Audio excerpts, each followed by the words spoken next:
Hey guys, Mika here, and today I wanted to talk to you guys about how you can make a full-time living from creating videos. This is a question that I always run into through Instagram, Facebook, emails, and just through in-person conversations. People are wanting to know how to fully take on filmmaking and make a good living supporting themselves and hopefully their families down the road. So I first started as a photographer back in high school when all my friends were taking photos and posting it on Instagram, and they were all trying to create the next big photo that's gonna get the most likes. So I started spending more time with my friends who were photographers and just started to learn how to take photos on my iPhone 5 and edit them on the VSCO app, #VSCOcam. And then I would post it on Instagram. So as I posted more photos, more people started to notice my work. And then I started shooting more portraits, that kind of led more into shooting more artists, and also started working with brands. So at the time, my following was growing, but I still felt like I had a lot to learn. So while I was majoring in programming, I started making more videos my sophomore year of college. Again, as I shot more videos, more people saw my work, and my video business started to grow. So at the time, I knew that I didn't want to be a computer programmer, so I changed my major to film production and started taking courses. Now, another question that I get is film school worth it?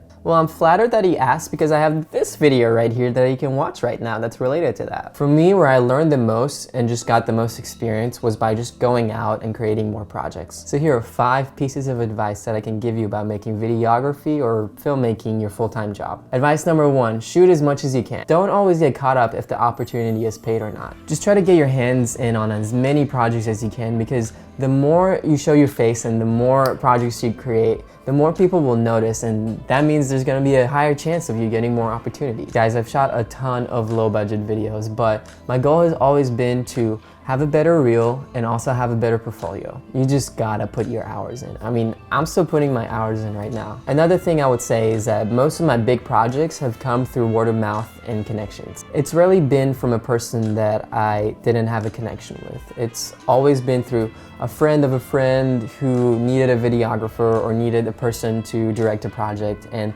somehow I just came up in the conversation. Advice number 2, grow your connections. It's simple. Try to have meetings with people that you want to work with, even if it means you have to do some free work first to establish trust with them. A lot of times the favor does come back around and you end up working on a project that does pay. Again, the more people that know of you and your work, the more opportunities you're going to get. Advice number 3, build your reel and your website. As a videographer or filmmaker, whatever title sounds better to you, you need to have a solid reel and website. Your reel is essentially a combination of your best projects. It's just a short snippet of your entire portfolio. Now, where do you put your reel? On your freaking website, you dingus. Put it on your website and all the social media platforms. Make sure your website looks super solid and professional, because that's where people are gonna see the work that you've done. Advice number 4 is to reach out constantly. Guys, I'm also speaking to myself right now. I can't tell you how many times I've received more work just by simply reaching out and letting people know, hey, I'm available, I'm free, do you have anything we can work on? I have gear rotting in my closet, I haven't worked in years, I need your help. Lonely? Also, if you ever make a connection with someone who could potentially be your next client,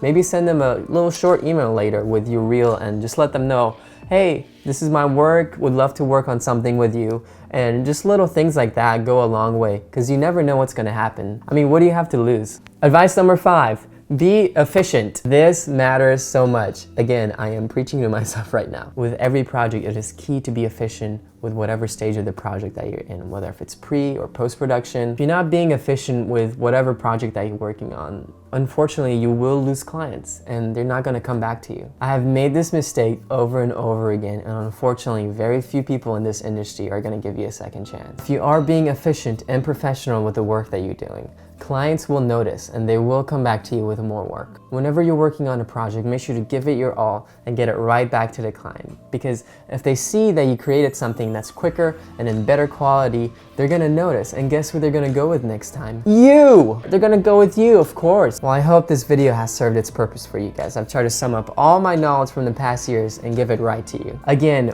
work hard, shoot as much as you can, be efficient, build your reel and your website, reach out constantly, grow your connections, and trust me, these things will bring more work to you. If this video has been helpful to you, please like, comment, and subscribe, and I'll see you guys soon.